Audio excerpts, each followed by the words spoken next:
Hey guys, Steven here, Fanatic Perspective. We got a fun one today. Big game coming up, Big 12 opener, here with Mr. John Tran. We got some exciting news we want to get into before we get into our Oklahoma State prep. John, what's good, man? Same old, same old. Just making it through. Counting down the days to Saturday. Counting down the days. It's Yeah. already hump day, so we're excited nonetheless. Guys, first bit of news that we have. We want to welcome a new member of Fanatic Perspective. We won't bring him here on camera because he's behind camera doing very necessary activities. But Mr. Matthew McCullough. Keeping us in line. Yeah, Mr. Matthew McCullough. He is a junior at University of Texas, radio, television, and film student. We're really excited to have him on board here at Fanatic Perspective to help us with our sound, with our production. We go over 5K. We give you better content. So we're very excited. Matthew, thank you for being here. And we'll have a little write-up about him on social media, which reminds me, hit the links in the description. Make sure you are following us on all social media accounts so you can welcome Matthew onto the team. Big Longhorn fan, goes to all the games. Awesome to have him on. Yeah. So we got Horns Illustrated as well, and 25th anniversary edition. So make sure you guys are out there picking up your copy. HEB, all the local folks in Central Texas. If you're not here in Central Texas, making sure you're hitting the link in the description and subscribing or getting the copy of Horns Illustrated sent to you. So with soccer and all the other sports going on, those of you who follow all of Texas Longhorn sports, not just football, Horns Illustrated is the place to go for all coverage.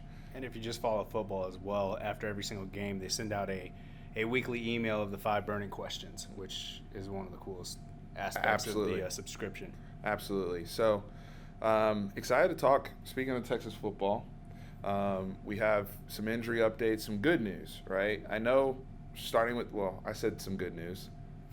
Guys are hurt, but they're not, Zach Shackelford was the big one out I was for the worried season. about. Right. Type of thing. Yeah. Being back. You just messed it up when you said out for the season. Well, after I said his name. Yeah. He's not out for the season. He's not out for the season. He's not out for the season. He is probable. Colin Johnson's probable. And so everybody that was kind of banged up, outside of basically the only ones that are ruled out are B.J. Foster as well as DeMarvion Overshawn, right? So everybody we're expecting to play. I was really, really worried about Shaq in particular. Yes.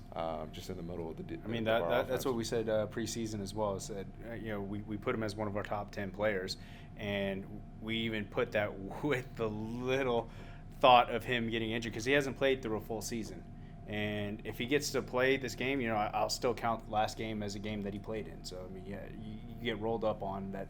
That happens. That happens, yeah. But hopefully it's not something that's really, really nagging or really big, and he can come back. But Kerstetter did a good job, I think, just as a little backfill, and hopefully if we give him another week, Denzel Okafor can hold down the right tackle position. Well, that's the thing. We don't want it to affect multiple positions. Yeah. So, we want our best guys on the field. B, we don't want to replace 2 offensive linemen. So, just having him back on board and making sure he's there, his presence, his leadership on the offensive line is huge. Colin Johnson pretty much got to sit last week. Yep. So I know getting into our Oklahoma State prep, we're going to kind of start with what we need to see from Texas in our Big 12 opener, Oklahoma State Cowboys. We haven't beaten them in a really long time, 5 years. We haven't beaten them in Austin in over 10 years. Yep. The history is there. We got to get it off our back. But you have some stuff you want to talk about with Colin Johnson. Yeah, so Colin's worst game last season, I'd have to say, was against Oklahoma State. A.J. Green completely owned him in that game. He had a couple catches, but at the same time, he was just so physical with him, and I don't think Colin was ready for it. And I want to see him with that physicality. I want to see him go up and get those catches like Tylan Wallace does and finish off plays and get up and throw. I don't really like celebrating first downs, but I want to see him do that. I want to see him. Right. I want to see him be the possession receiver that we know he can be. He's got to have that dog. Yeah. And we've talked about that. We talked about that when we had him number 2 in our top 10, 10 for 10 countdown, right? And I mentioned then, want to see the dog from him. So, Trent said it best, man. He's got to go up and act like he's Tylan Wallace and show he's one of the better players. Hopefully with the extra week of rest and just, really getting, his hamstring in order and getting everything toned up. Because you even saw his movement in the LSU game he wasn't fully there. At the end of the game, he wasn't running like he normally does. So, and he hasn't broken out yet this season. Nope. Really hasn't. I mean, we've seen Devin Duvernay break out. We've seen Brennan Eagles break out. We've seen Jake Smith break out. Colin Johnson's, I feel like he's going to have an opportunity. But at the same token, if it's not there for him, it's not there for him because others have stepped up. Yep. Right? That's a good issue to have, though. Right. That's what you wanted to be, the distribution of the ball. Absolutely. Fantastic. You have to give credit again to Sam Ehlinger. Devin Duvernay being tied for NCAA lead in receptions right now.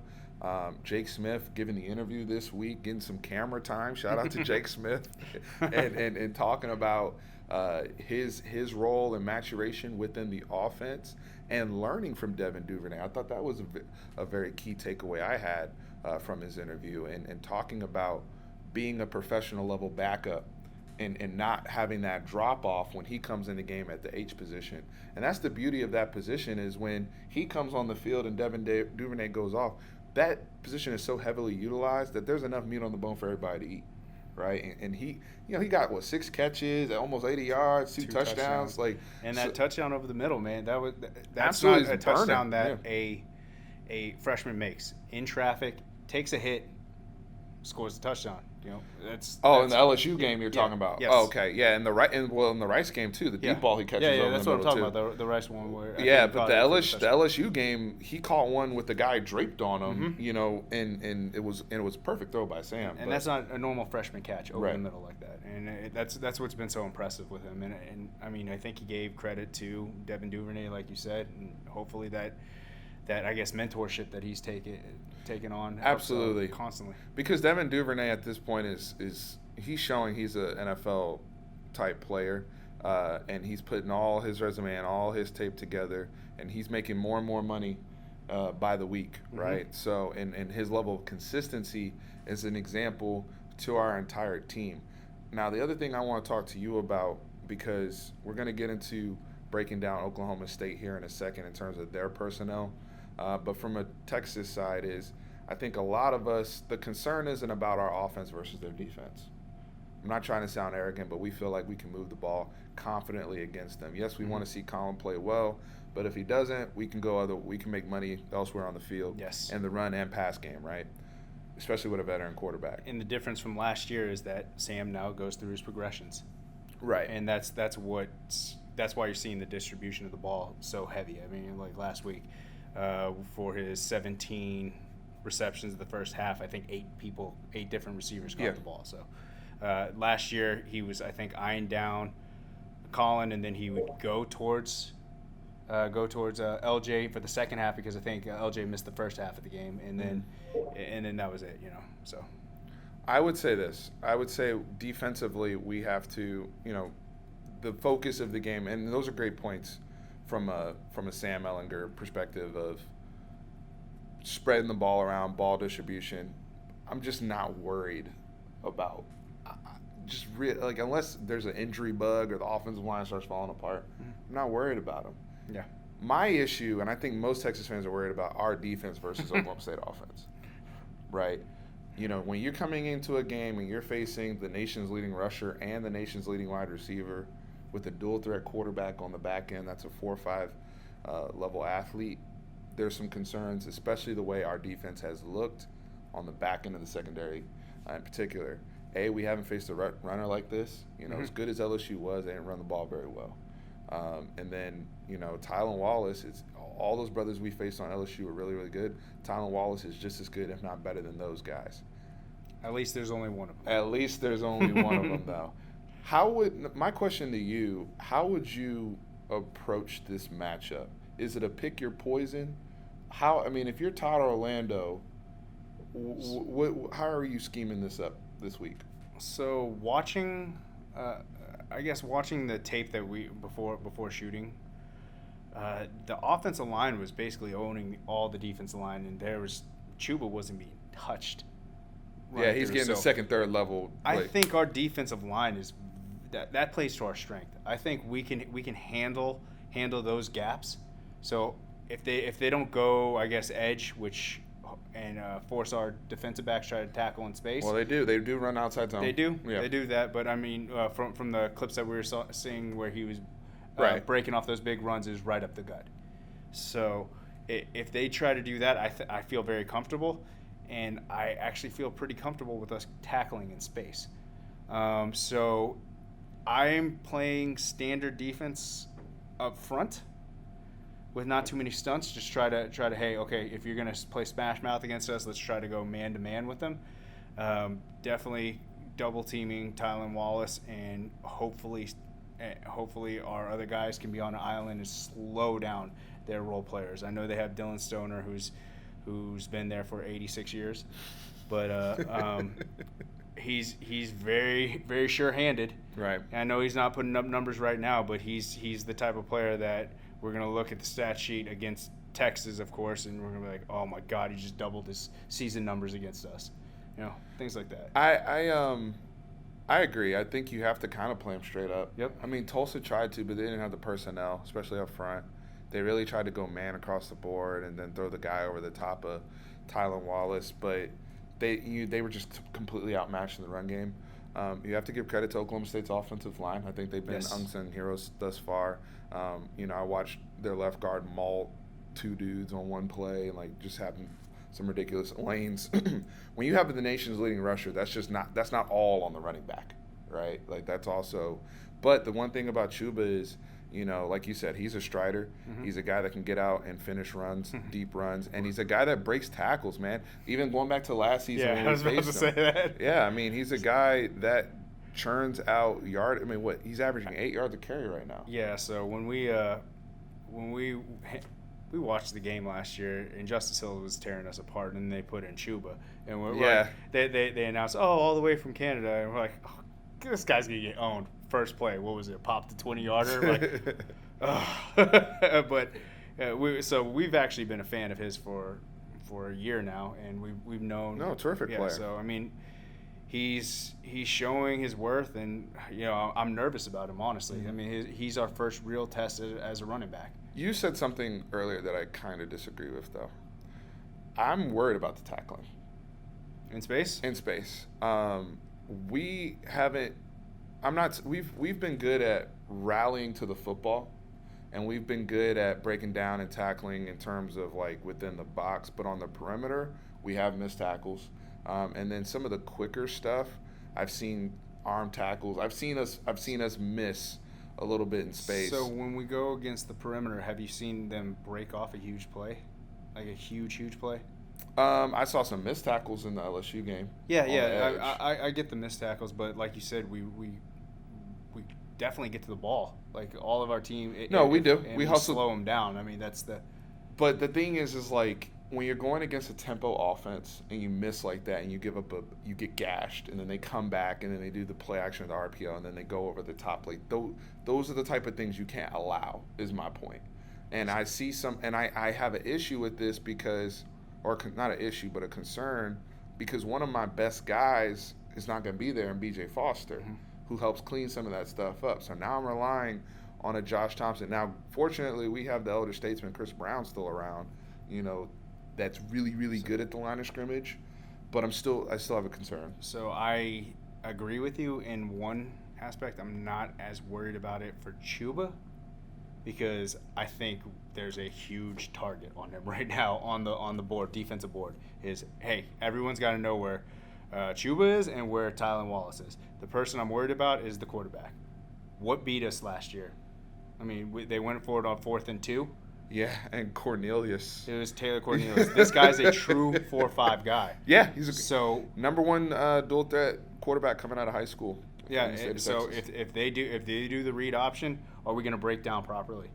Because I think this guy can get out and make some yards on us. That's a good point, especially considering we gave up some yards, especially early in the game, to Joe Burrow. Mm-hmm. Because some of the blitzes we had, you can't account for everything. Well, you can, but you'll get beat one-on-one. But if you try to give something up to cheat somewhere else, which is what Todd Orlando likes to do, say an overload blitz to one side or a fire zone, and the quarterback breaks contain. We don't spy. We don't do a lot of that stuff. So how do you handle a Spencer Sanders? This also could be a little bit of a preview as to how we defend a Jalen Hurts later in the year too. So to your point, I think that's very interesting. Now, defensively, if I'm Todd Orlando, I want to throw a lot of stuff. I want to throw a lot of looks at Spencer Sanders. He's a freshman. Yeah. Because he's a freshman. He doesn't have that experience. And that's going to be the difference between what we saw with Joe Burrow, who had a lot of experience, an older guy who's in an offense that he's very comfortable with, and a Spencer Sanders where this is literally his first big college game. You know, sure. He opened up against Oregon State and Corvallis, and he played very well. But Oregon State's not very good. They lost to Hawaii the following week, and then he played McNeese State, and last week Tulsa, right? So this is going to be his first signature game, ABC, night game, road game, whole bit. How does he respond? Typically, the Mike Gundy type quarterbacks, they, even Taylor Cornelius, even though he was a one-year starter, was a fifth-year senior, been around, right? So I want to throw a lot at Spencer Sanders. I want to make him think. I want to make him question, and one of the things that I think we've noticed, especially watching the Oregon State tape, is he's kind of a one-read guy at this point. It's either throw it to Tylan Wallace. He's got a good read. Good first read. Right. Throw it to Tylan Wallace. Even if he's double covered, he's not covered, or take off. Use your gifts. If you find Dylan's, the stuff where they throw it to Dylan Stoner is really if it's schemed up for him on third down. He's not really going through progressions from what I see. Now, he has a beautiful deep ball, and I think a lot of us on Longhorn chats and whatnot, we've been talking about his ability to throw downfield. You see, when you watch him on tape, you see why he was the number one guy. You see the speed. You see the deep ball, and he will get there. I think a lot of people feel as though he might be the most talented quarterback that Mike Gundy has ever had at Oklahoma State, and that includes a Mason Rudolph, who's going to be starting this week at San Francisco for against the San Francisco 49ers for the Steelers. Yep. That's going to be interesting. But how do we I think there's an advantage there for Todd Orlando to really try to fluster, and I don't know what the stats are against freshman players, freshman quarterbacks against Todd Orlando type defenses. I think that's something to look at. The one I can think of is Brock Purdy, and he definitely froze him up. He crashed under the. But and a lot of people were worried about Brock Purdy throwing to Hakeem Butler last year. That's a very good comparison. And they also had a beast at running back too, who's probably the best in the Big 12 for half. Well, they'll tell you that he only got to play the half, but that's neither here nor there, right? But overall, guys, I feel as though, my prediction for this game, I do think Texas is going to pull this out. I do think that the advantage for Todd Orlando, we're going to struggle early. The situation at corner is what it is. I expect Jalen Green to match up as best he can with Tylan Wallace. I think Todd Orlando has some stuff left in the tank for Big 12 play. From a schematic standpoint, I think he will help out on Tylan Wallace a little bit, and I think he's going to challenge Spencer Sanders to beat him with the others, right? Whether it's that's how I'd play it. Absolutely. Whether it's C.J. Moore on the other side or Dylan Stoner, maybe you run some sort of zone in the middle to clean up the stuff, and then everybody else you kind of man up because the other guys, they haven't impressed me. Nobody else on their roster even has after Dylan Stoner, who's second at 80 yards. That's it. So there's no ball distribution on their end. This goes to your point about him just being a one-read quarterback. Exactly. So I do now, but the thing is, what's the number that you got to hold Chuba to? Let's say, because I'm okay. If he gets like 100 yards, 115 with how many? If he has like 25 carries, I'm cool with that. Yeah, that plays into Texas A&M. But you can't have the brother averaging 8 yards a carry. But with that 115, the only caveat is we have to hold Spencer to under 50. It's rushing as well. Okay, I'm with that. So, it's going to be. I think it's going to be tough. I don't know if we'll be able to lock everybody down or anything like that because we haven't proven. They have weapons, and we haven't proven it. And I think this is going to be. I said at the beginning, this is going to be a fun football game. If you're not, it's going to be stressful for us and stressful for. It's such a great test for the first game for Big 12. because we're going to be facing this constantly. Absolutely. I expect us to have similar energy again, like we had last year versus TCU. When they were on, we were on the snide with them for so long. They had beaten us going back to when, I say it almost every video, when Mac Brown burned Tylan Swoops' red shirt to come in and take knees. But Matthew just shook his head in disgust. But when he came in to take those knees, that was the last time we beat TCU up until last year. So Tom Herman, I think he's, the motivation to exercise these demons, especially from last year, where we came off the bye and we get down there and we're not ready to play. I expect us to actually come out with, I said we're going to struggle early in terms of making some adjustments, so I expect the offense to come out firing. I think Sam Ehlinger remembers what happened last year, he's on a mission. I think he is. Because he got started late last year, but when he got going, they didn't stop him the rest of the game. But it wasn't until like the second quarter where we really got into our stuff. I see us handling business early. So with that, my prediction on score, I want to say 45-37 Texas. I think it is going to be a high-scoring shootout, but I think we're going to get into our stuff early, and then we're going to also play time possession game. I think it's going to be 42-35. I think we'll just hit the beat Vegas. I think we're 6.5 points. 6.5. I think we are at this time. So we cover. So I think we cover. Okay. I think the defense also is going to actually maybe surprise a little bit. I think they're going to. Is there anybody you think will surprise on defense in particular? Because I think the defensive line is going to have a good I was going day. to say defensive line. I think defensive line and our linebackers. I just hope that our linebackers could get to the ball. We did. I don't know if we mentioned this already, but we did lose a linebacker. But Caleb Johnson has entered the transfer portal. Just fell really far behind on the depth chart, and guys like Juwan Mitchell, even a Marcus Tillman pass. We've seen him over, and then obviously Jeffrey McCulloch and some of the others. So just with him falling behind, wish him the best of luck, whatever he decides. Also, just because you're in the portal doesn't mean you're necessarily going, but you can be contacted, right? So he's putting feelers out there. And he was a JUCO guy that we signed early, but since then, things happen, and it is what it is. So best of luck to him. I don't shun guys, for stuff like that. As long as you're not bad mouthing Texas, you guys, to me, you got to do what's best for you. I'm not petty like Dabo Swinney is with Kelly Bryant, right? So. I'm not petty like that. Jab. Also, another reason why this is fun, it's going to lead me into the last part of the video. We've got some Heisman talk. Chuba Hubbard, Sam Ehlinger, right now, I think are starting to. We're already starting to see some separation in terms of the Heisman candidates. Obviously we've had the poster child and been billing and talking about Sam Ehlinger and the cover of magazines, but Chuba Hubbard really separating himself on a rushing standpoint in the yards per carry. He's been, you're starting to see his name. ESPN Countdown's got him on their list. Several other college football pundits have Chuba Hubbard up there. I kind of want to go into my five, if you will. I feel really bad. So something I saw pissed me off. I'm going to get into that in a second. But I felt bad. It's my fault because I promised you guys a preseason Heisman video, which I never did, and fell behind in life, and screw life. Life got the best of me, and the video never came out.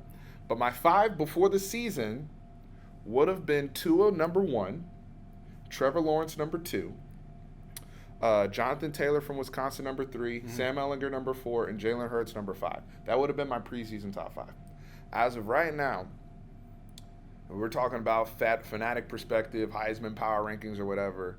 And why am I talking about the Heisman right now? I know it's an individual award and we're talking about the team and all that. But for me, everybody has their own awards that they kind of cherish or love. For me, it's the Heisman. Some people, they like the Cy Young Award. Some people, it's the MVP race in the NBA, right? I've always been a Heisman guy. Yours is the Thorpe? Thorpe with the Nagurski. That's the one I like. Gotcha.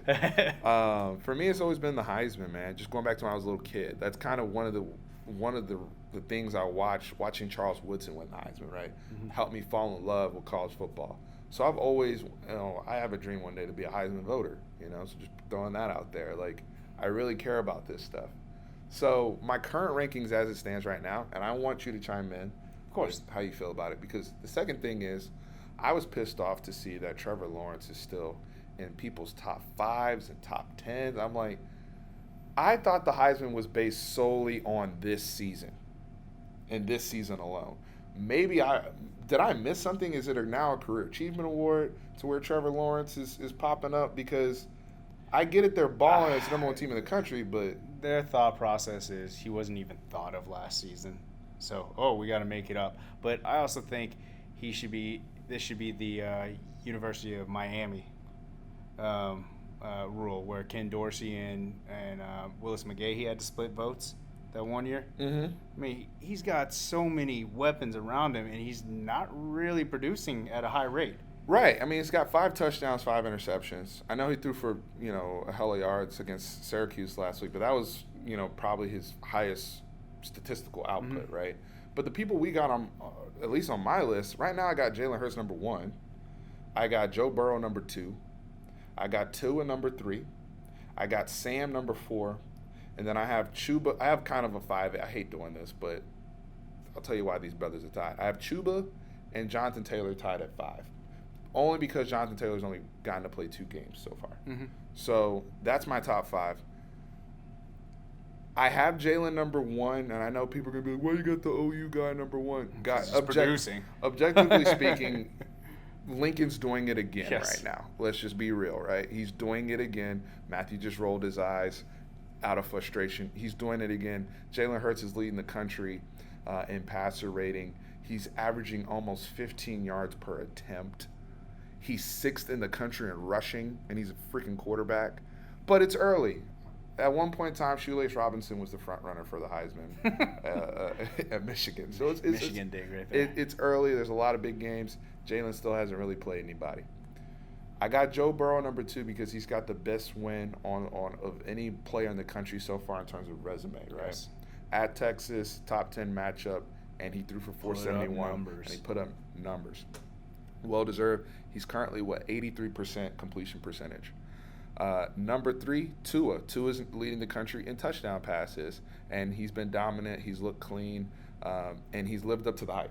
Right? Has he played a fourth quarter yet this season? I think South Carolina he did, because that game was but and he threw for over 400-some yards in the South Carolina game. Sam Ehlinger, 12 touchdowns, no turnovers, and in a loss, threw for over 400 yards against one of the best defenses in the country. That loss didn't even hurt him, because a lot of the people that doubted Sam Ehlinger going into the game, including Cleveon Chason, credited how much of a warrior and how great of a player he was, and as a passer coming out of the game. So I actually think that either held him there or boosted Sam's stock. So our guy Sam Ehlinger is right there in the thick of things in the Heisman race, and he gets to play Jalen Hurts to ascend, right? Possibly twice. Chuba Hubbard's almost 100 yards ahead of the next person in the country for rushing. It's insane. He's averaging 8 yards a carry. And then Jonathan Taylor, through 2 games, has 8 touchdowns, 5 rushing, 3 on the ground. And if you want to go 6-7, Justin Fields is ahead of Trevor Lawrence. So these people that keep throwing these guys on here because that was your guy, or you're trying to make up for what happened in the playoffs, I think it's just ridiculous. But what are your thoughts on my list? I've been talking So too much. I actually agree with your list, and of course this is subject to change because it's so early within the season. Absolutely. I do have Sam and Chuba flipped right now, and that's because Chuba. So you have Chuba 4. Yeah, I have him 4 because he is leading the nation in a major statistical category. He hasn't lost a game, and like I said, this weekend it could change. It could flip. Sam Chuba's could got just to validate. Yeah, he's got to validate it. This is his first real test, quote unquote. I think Sam will step up again and play well. He's got weapons, and he's reading defenses well. And like you said, he could just go up. I mean, I'm just saying he's the only one on your list that has a loss to his name, and It's not his fault. I get it. His defense kind of let him down. His running back kind of let him And down. but I hate to say this, but you can lose and still win the Heisman Trophy. Lamar Jackson, Johnny Manziel, even Ricky Williams went 9-3. Like we've seen in the past, guys have had losses, team losses, but the statistical output is still yielded a trophy. So I think you can still lose and win the Heisman. No, absolutely, and that definitely if he only has one loss, it wasn't a bad loss because that wasn't his fault. I mean, his cornerbacks and the defense kind of let him down a little bit, and also, they missed that Keontae missed that one touchdown. Sure, the difference. drop. Yeah. So I mean, it happens. I'm not worried in that regard. The thing, and he has opportunities to actually jump up the list. I mean, it's not like Trevor Lawrence, who's playing no one for the rest of the season. Essentially, he's got an opportunity maybe to play Jalen Hurts twice. So he can prove himself, and especially going unscathed and winning a Big 12 championship, that will boost up his resume. The things that I'm also kind of giving him shot for, and a little dig for is, he wasn't really crisp the first quarter and 2 quarters in the LSU game, and that could have cost us the game. Another thing that we've talked about off the air is the 2-minute drill. Last 3 games, we've had the ball with 2 minutes and we've yielded 3 points from it. And that 57-yard field goal. Yeah, it was a 57-yard field goal, and that's on his back a little bit. He has to execute during those types of situations for the game. What's going to happen when the game comes on the line? Is he going to be able to do it then? So those are very valid concerns, and that's why it's cool to kind of keep a running tab of this throughout the season. And why we said subject to change. It's absolutely subject to change, but I love the Heisman. It's always a fun conversation to have, and even to your point about especially because the Texas guy's there. We have a Texas guy in this. When was the last time we had a legit Colt McCoy? The last time we legit. I mean, now he made it to New York. Deontay Close was on the. Deonta Foreman. Yeah. He was. I mean, he won the in dope, the talks. He was never going to go to talks. New York. Yeah. Not when we were 5-7. We lose to Kansas. True. So preach. It is what it is. By the way, Shane Buechele is playing Charlie Strong's USF Bulls this week. Just throwing that out there. Do with that information what you will. The other thing I wanted to throw at you is little Jordan Humphrey has been promoted from the Saints practice squad. It's your boy. That's my boy. Lil Yak. Lil Yak is going to hopefully make his NFL debut this Sunday. Very, very happy for him. I believe they're going to Seattle, so it's going to be a tough match, but I know Lil Jordan's always ready to ball out.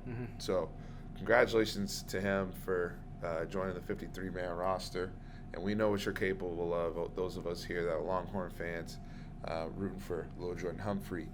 Just to conclude, man, though, one of the things we didn't mention, I'm glad we brought the 2-minute drill just to close out the Oklahoma State stuff, but the other thing we didn't mention is just the running backs. We talked about Keontae, but I want to see him, continue to rise to the level that Roschon Johnson's brought every game.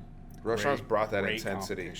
Absolutely. Great competition in that room. Yeah, it's short-handed, but yeah, it's great competition to have. We need that in our defensive back room right now. Well, we need people to be productive. Yeah. We need people to make plays. And when they have an opportunity to make the relatively easy play, there was nothing difficult about the ball that went through Kobe Boyce's hands last week. We got to come up with those type of plays. It will help the room. It'll help the confidence, because now you're starting to see people call out Jason Washington. You're starting to see people starting to point fingers at the coaching staff about the lack of development and all this. And look, this brother Tylan Wallace tore up. I know Brothers was suspended the first quarter, but he still tore up Chris Boyd, who was all Big 12. So our guys that were good, whether it was him or Devontae Davis, the guys that were there last year got torn up by these same folks that were getting ready to play. So just something to pay attention to. Hopefully our young guys can get some confidence and improve week to week in Big 12 play. But guys, can't wait to hear the comments. Let us know what your predictions are for this game. Like I said before, it's going to be a fun game to watch. Those who are watching, whether it's at DKR or on TV, we're headed probably for an old-fashioned Big 12 shootout. Hopefully We think Texas comes out on top. Any parting words, John? No, hey, we're going to be there, so, hit us up. We'll be Absolutely. there. Let us know. Hit us up. Don't walk by and then leave a comment creepily like, I saw you at the game, but I didn't want to say hi. Like, don't do that. Like, we like the guys who yell at us across the street. Love that. It's fun. Keep that energy when you see us in person. We love you guys and all the growth and support of the channel as always. Again, thank you to Matthew for producing this for us and helping us out. Guys, Horns, always up.